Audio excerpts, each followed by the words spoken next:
que je veux, c'est que vous, partout, vous alliez le faire gagner, parce que c'est notre projet.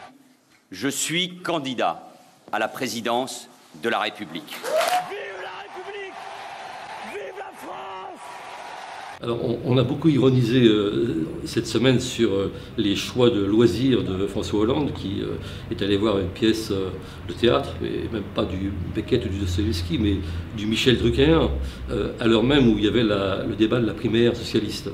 Alors ça fait peuple, incontestablement, et c'est peut-être la fibre populaire de François Hollande qui a enfin parlé.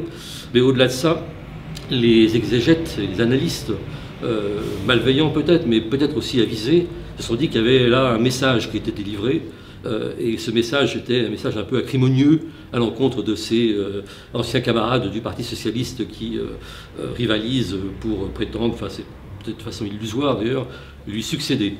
Et tout ça s'est accompagné d'une série de confirmations finalement de cette interprétation, puisqu'on a vu des proches de François Hollande, Jean-Pierre Mignard, Dominique Villemot, sans parler même de Ségolène Royal qui a manifesté sa sympathie, tous ces gens rejoignant ou se disant proches finalement de Emmanuel Macron. Alors, la rumeur a été démentie par l'Élysée, bien sûr, et on sait que les rumeurs, plus elles sont démenties avec véhémence, plus il faut s'en méfier, se méfier en tout cas du démenti surtout.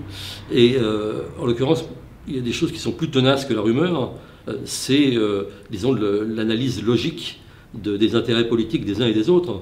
Et qui est Emmanuel Macron finalement, sinon celui qui a accompagné pendant tout le quinquennat les grands choix économiques de François Hollande. Il y a eu les lois Macron, il y a eu la loi El Khomri dont on sait qu'il en est l'auteur, Emmanuel Macron, et finalement toute l'orientation libérale de François Hollande, c'est Emmanuel Macron qui l'a incarné. Donc il y aurait une sorte d'héritage comme ça et une volonté de prolonger un quinquennat qui est largement failli, qui est largement échoué, et d'en faire finalement une poursuite inattendue et inespérée même du mandat de François Hollande. Donc je pense qu'il y a quand même là en effet un message qui est un message quand même hostile finalement à ceux qui prétendent, Manuel Valls sans doute et quelques autres, à lui succéder. Et d'autant plus que même s'il y a eu la trahison, qu'il a très mal vécue, a-t-on dit, d'Emmanuel Macron, il a plus mal vécu encore la trahison de Manuel Valls,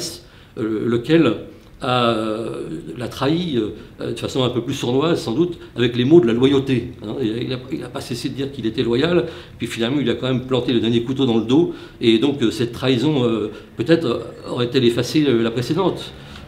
Et puis bon, c'est surtout la logique politique moi qui retient mon attention. Donc je crois qu'il y a là en effet un jeu un peu pervers, mais probablement très très fort, et qui va se confirmer dans les prochaines semaines de soutien, disons de la Hollandie, pour pas François Hollande lui-même, je ne sais pas s'il ira jusqu'à exprimer son soutien. En tout cas, on peut imaginer en effet qu'il y aura là des manifestations de soutien à Emmanuel Macron, et qu'on joue déjà ça avec évidemment l'argument qui va être très fort à un moment donné, du moins l'espère-t-on dans cette mouvance, que Emmanuel Macron serait le seul qui pourrait empêcher l'effroyable alternative à laquelle la gauche risque d'être confrontée, c'est-à-dire l'affrontement Fillon-Le Pen. Alors il y a beaucoup d'obstacles à ça. Il peut y avoir une candidature Bayrou qui casserait les reins de Macron, et puis il y a l'obstacle Mélenchon qui est là et qui quand même a très bons signaux dans les sondages.